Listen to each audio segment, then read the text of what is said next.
신학이란 무엇인가 제61강이 되겠습니다. 오늘은 그리스도와 교회 20세기의 주제들에 대해서 살펴봅니다.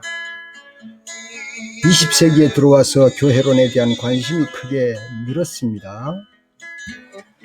그렇게 된 데에는 소위 교회 기독교 일치를 촉진하는 데 관심을 쏟은 아마 에큐메니칼 운동의 발전이 한 몫을 했다고 볼 수가 있겠습니다. 1세기 신학자인 안티오키아 이그나티우스는 그 명언을 남겼는데요. 그는 그리스도가 있는 곳에 보편교회도 있다 그랬습니다. 그러니까 모든 교파가 함께 이렇게 느낄 수 있는 곳은 바로 그리스도가 있는 곳이다, 그렇게 말했습니다. 그러면 그리스도가 있는 곳이란 어떻게 우리가 가질 수 있는가, 그걸 살펴봐야 되는 것입니다.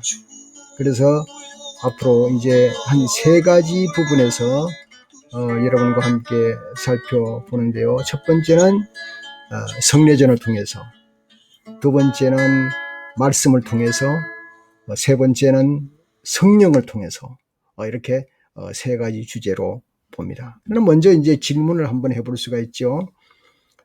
우리는 영적인 하나님을 믿습니다. 그런데 그 영적인 하나님을 우리 삶 속에 현존하게, 다시 말해서 우리 삶 속에 진정으로 느낄 수 있는 방법은 무엇인가?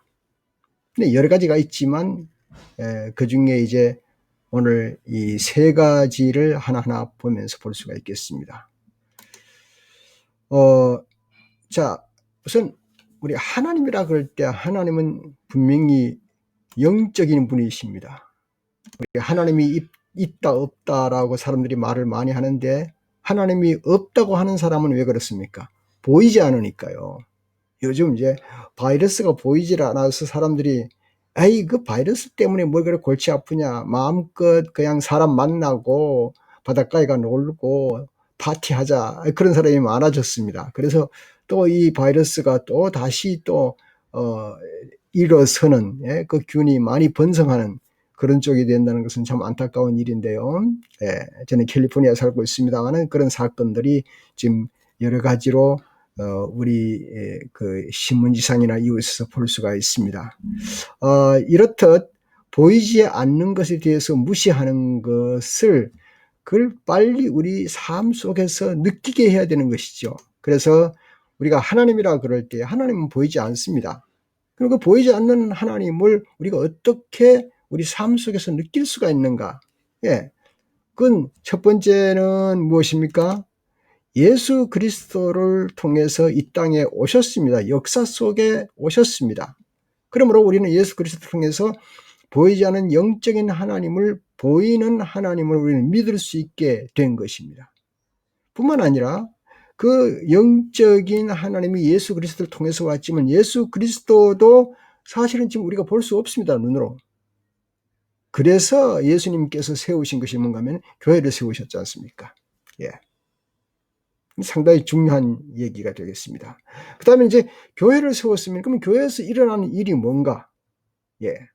그것이 이제 첫 번째가 성례전이다, 그렇게 이제 주장을 하는 겁니다. 그래서 성례전은 사실상 보이지 않는 하나님을 우리 눈에 보이게 할 수 있는 구체적인 역할이다, 그렇게 볼 수가 있습니다. 성례전은 사실상 조직이라고 볼 수가 있죠.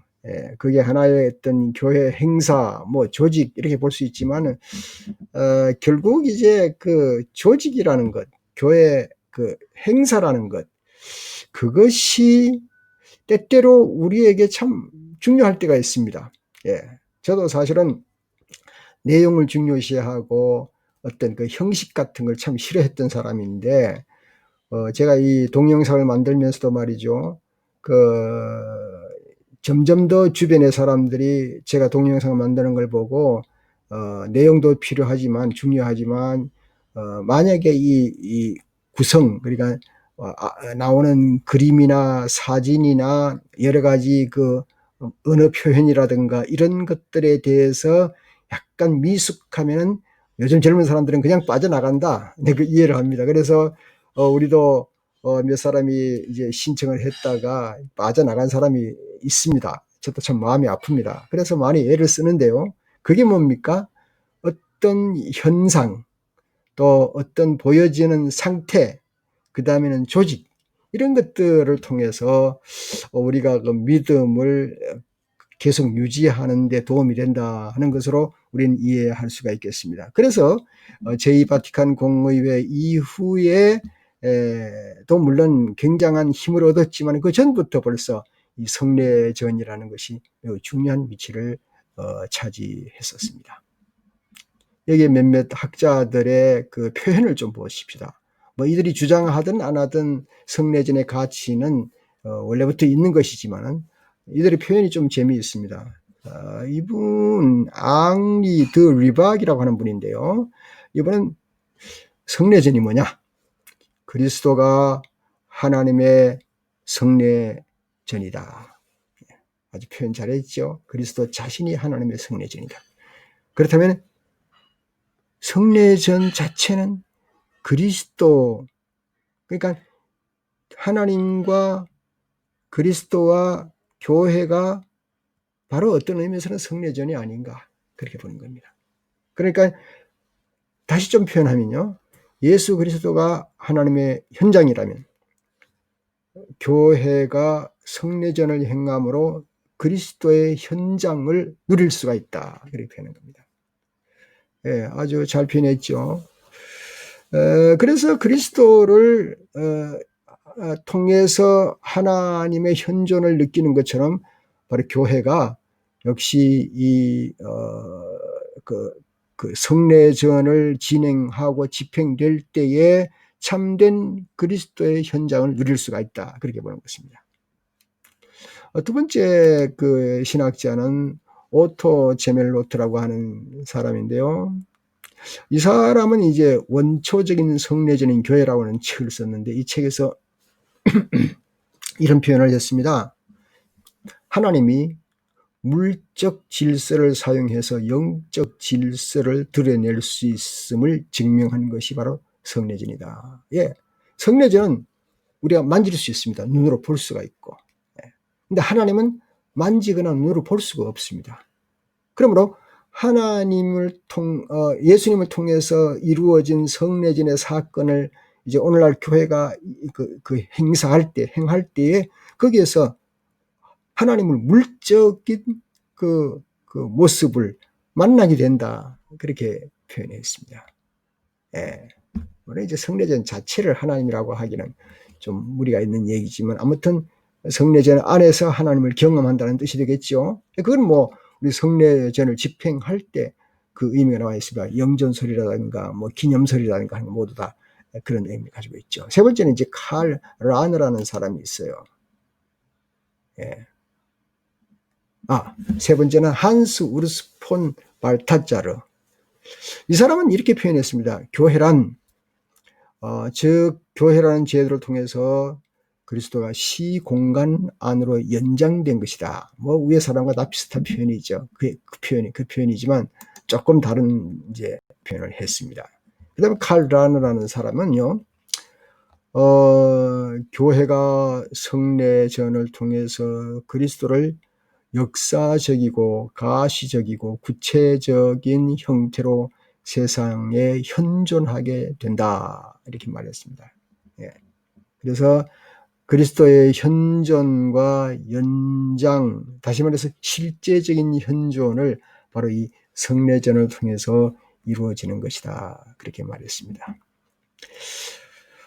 기독교 대사전을 보니까요, 그렇게 표현했어요. 가톨릭 경우에는 성례전을 그 형상과 진료, 언어와 그 구성된 행위, 예.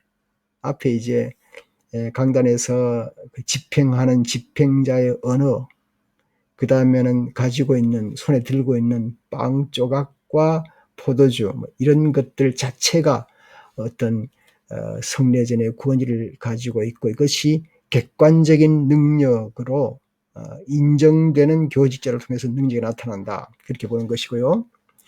프로테스탄트에서는 좀 다릅니다. 그것은 성례전을 받는 자의 믿음을 보는 겁니다. 받을 때에 회개하는 믿음을 가지고 정중하게 받을 때에 사실은 집행하는 자의 그 개인의 뭐 윤리나 도덕이나 그 사람의 뭐 우수성이나 이런 걸 떠나가지고 받을 때의 그 자세가 성례전에 대해서 상당히 중요한 포인트로 역할한다. 그렇게 보는 겁니다.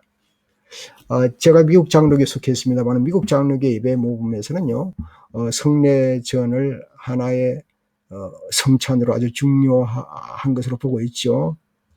주의 성찬이라는 것은 예수 그리스도께서 십자가에 죽으시고 부활하신 주님과 연합하는 그런 역할을 하면서 그걸 먹고 마시면서 표징하는 인증이 된다.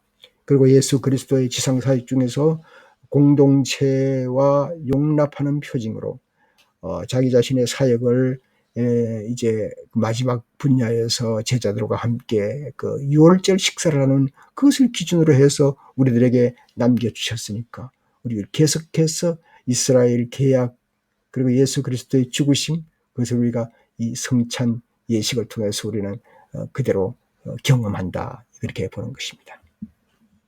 예, 성례전에 대해서는 이렇게 넘어가고요. 그 다음에 21세기 와서 교회가 이제 매우 그 중요하게 여겼던 것은 말씀입니다. 예. 그리스도는 말씀을 통해서 현존한다 하는 것이죠. 개신교 교회에서 특별히 이제 교회 본질을 말할 때는 교회의 중심이 되는 것은 설교와 성례전이다. 근데 성례전은 조금 전에 말씀을 드렸죠. 예. 특별히 이제 칼뱅에 의하면은 칼뱅의 견해는 말씀과 성례전이 올바로 거행될 때에 거기에 그리스도를 만나게 된다는 것이죠. 그리스도의 현존을 느끼게 된다. 따라서 그리스도가 계신 곳이면 어디에든지 교회가 존재할 수 있고 그 교회의 존재 안에는 역시 말씀과 성례전이 있어야 한다 하는 것이죠. 그 다음에는 이제 우리가 잘 알고 있는 또 다른 사람 칼 바르트의 견해를 볼 수가 있습니다. 칼 바르트는 그 말씀의 신학이라고 상당히 그 우수하게 많은 사람에게 알려져 있는데요. 교회란 하나님께서 인간을 위해 만드신 제도이다. 그런데 이 교회는 그리스도 안에서 행하신 일을 기쁜 것으로, 기쁜 소식으로 선포되는 것이 교회가 아닌가. 그럼 그 선포는 무엇인가? 그것은 그리스도 안에서 그리스도께서 행하신 일과 그리스도께서 주신 캐리구마를 통해서, 그러니까 그분의 행하심과 주신 메시지를 통해서 바로 교회가 선포하고 그걸 통해서 예수 그리스도가 우리 가운데 현존하지 않는가. 그래서 역시 교회란 하나님의 말씀이 선포되고 그것이 응답되어지는 공동체가 바로 교회다. 이렇게 표현하는 것입니다. 그렇기 때문에 교회는 하나님 말씀의 선포를 중심해서 미래를 조망할 수 있다는 겁니다. 예. 우리는 죽음에서 일어서서 부활하신 예수 그리스도를 증언하고 더 나아가서 우리 교회의 미래를 알리는 그런 역할을 하게 되는데 그 역할을 하는 많은 사람들이 모인 선택한 백성이 바로 교회의 모임이다. 그렇게 보는 것입니다. 바르트는 교의학 개요에서 말이에요. 1947년에 표현했는데요. 이렇게 밝혔습니다. 나는 교회를 믿습니다. 이렇게 우리가 말하면서 사실은 그 고백하는 게 무슨 뜻입니까? 교회 안에서 우리가 교회 건물을 믿는다는 것이 아니라 모임 안에서 성령이 역사함을 성령, 예. 성령이 역사함을 일어나면 역사가 일어나는 것을 믿는 것이다. 이렇게 말한다고 해서 우리가 이 성령의 역사, 피조물 안에서 이루어지는 것을 신격화하는 것은 결코 아니다. 교회는 신앙의 대상이 아니다. 우리는 교회를 믿는 것이 아니다. 회중 안에 성령의 사역이 사건으로 전개되는 것을 믿는 것이다. 즉 바르트는 교회가 제도지만은 그 제도를 우리가 믿는 것도 아니고 그 사건으로 파악하는 겁니다. 무슨 사건인가? 이번에 결론은 계속해서 말씀입니다. 선포되어지는 말씀의 사건이죠. 그것이 바로 교회 본질이다. 그렇게 보는 것입니다. 예. 성례전과 말씀 넘어갑니다. 세 번째는 바로 그리스도는 성령을 통해서 현존한다 하는 것이죠. 20세기의 교회론에서 세 번째는 그 교회 구성 요소에서 성령의 역할이 가장 크다는 것이죠. 그래서 그 성령이 필수적이라고 표현을 하는데 여기 표현된 사람은 레오나르도 보프가 됩니다. 이 사람은 이제 브라질의 가톨릭 신학자입니다. 보프는 성령을 강조하면서도 그리스도의 중심성을 유지하는 겁니다. 그 까닭은 그가 서방교회의 아마 삼위일체 이해 방식에 의존해 있기 때문이라 그렇게 표현하는데요. 해방신학을 대표하는 인물인 레오나르도 보프에 의하면 성령은 예수 그리스도의 영이다. 때문에 교회를 이해하는 데는 성령이 뼈대 역할을 하고 있다는 이야기입니다. 보프는 교회가 1차적으로 그리스도의 영적인 몸이다. 그러나 교회가 기존의 어떤 특정 조직의 울타리 안에서 국한되는 것은 아니다. 그렇게 펼쳤습니다. 이제 개신교에서도 그렇게 표현하지요. 이번에 이제 지금 캐톨릭이니까 제가 다시 개신교의 표현을 이제 빌려 얘기하는데, 개신교는 성령의 내적 그 내재, 성령의 내재지요. 성령이 내 속에 들어와 있는 상태, 그 상태를 이제 많이 주장하고, 또 예배 드릴 때 성령이 우리 가운데 역사하신다. 또 선교할 때 성령이 우리 속에 역사하신다. 또 가정에서 생활할 때도 성령이 지금 이 가운데서 우리 가운데 함께 동행하시고 역사하신다. 그렇게 믿는 것이 바로 개신교가 아니겠습니까? 보프는 1986년에 펴낸 그의 책에서 말이죠. 새롭게 탄생하는 교회에서 교회의 존재 이유를 말하고 있습니다. 교회 존재 이유는 다음과 같습니다.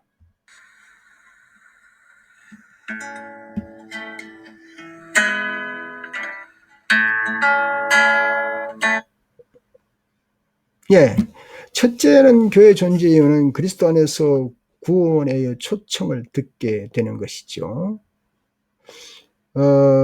교회에서 구원의 초청을 경험하는 것이죠. 그래서 우리 목회자들끼리는 그런 얘기를 합니다. 작년에 몇 사람이 세례 받았습니까?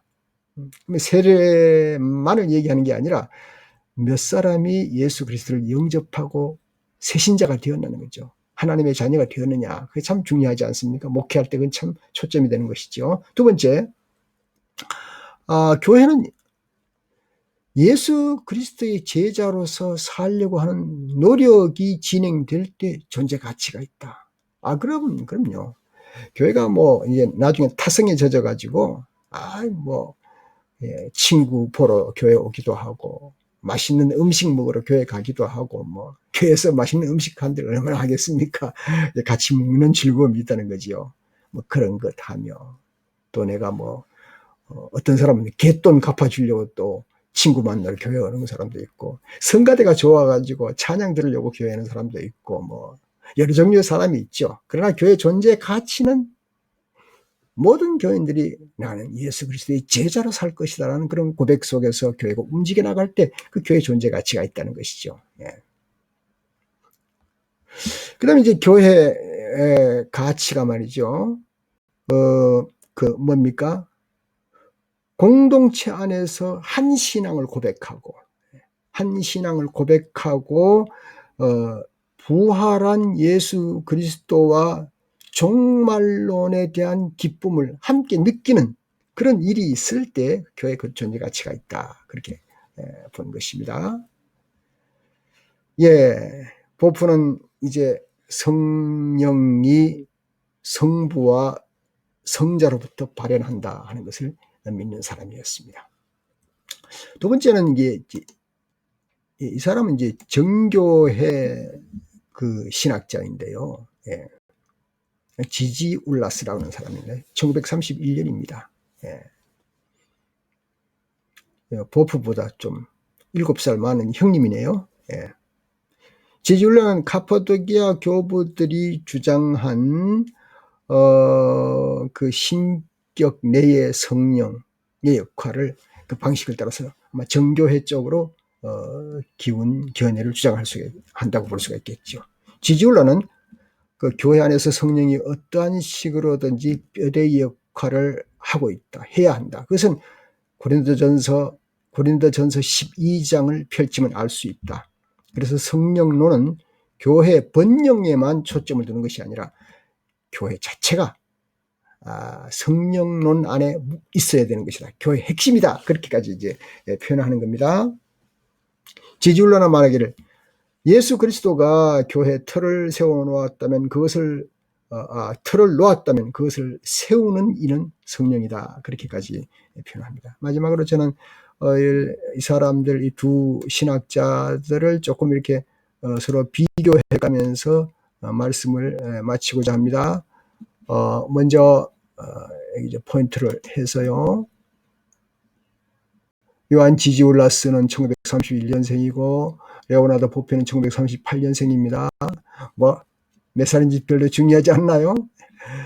그분들의 계열은 이제 지지울라스는 동방정교에 속해 있고 카파도키아 교부들의 이해를 받아들이는 사람이라고 볼 수 있습니다. 보프는 서방 가톨릭 사람이고 해방신학자라고 볼 수가 있겠습니다. 그들의 이해 방식은요, 신격 내의 성령의 역할이라 그렇게 보았고요. 그러나 이제 보프는 끊임없이 이제 그리스도의 중심성을 유지했습니다. 그리스도의 중심성을. 아마 이것은 이제 그 아우구스티누스의 사상과도 일치된다고 볼 수가 있습니다. 예수님과의 관계는 어떠냐? 조금 전에 말씀드렸습니다만 예수 그리스도가 교회의 틀을 닦아 놓았다면 그것을 세우는 이는 성령이다. 그렇게 표현했습니다. 아마 순복음 교단 쪽에서는 이 말에 매우 동의를 할 가능성이 있습니다. 그 다음에는 이제 성령에 대해서 말이죠. 성령은 예수 그리스도의 영이다. 예수님 그래 말씀하셨으니까요. 예수 그리스도의 영이다. 이렇게 보프는 말합니다. 사역에 대해서는 성령이 전혀 다른 역할을 하며 성령이 교회 번영에 관련된 것이 아니라 그 자체가 성령 자체가 교회의 핵심이다. 보프는요. 성령의 위격과 사역은 부활한 예수 그리스도와는 나눌 수 없다. 떠날 수 없다. 그런 표현을 하죠. 그 다음에 이제 발현, 제일 아래 카파도키아 교부들의 성령론에 의해서 성령은 성부와 동일 본질로서 성자를 통해서 나온다. 그렇게 볼 수가 있고요. 그 다음에는 성령이 성부와 성자로부터 발현된다. 그렇게 볼 수가 있습니다.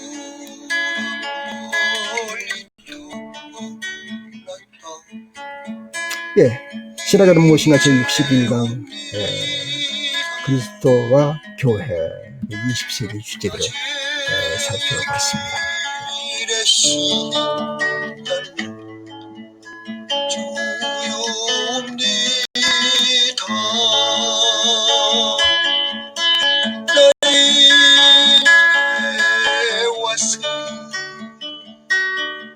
내 집을 찾아 주여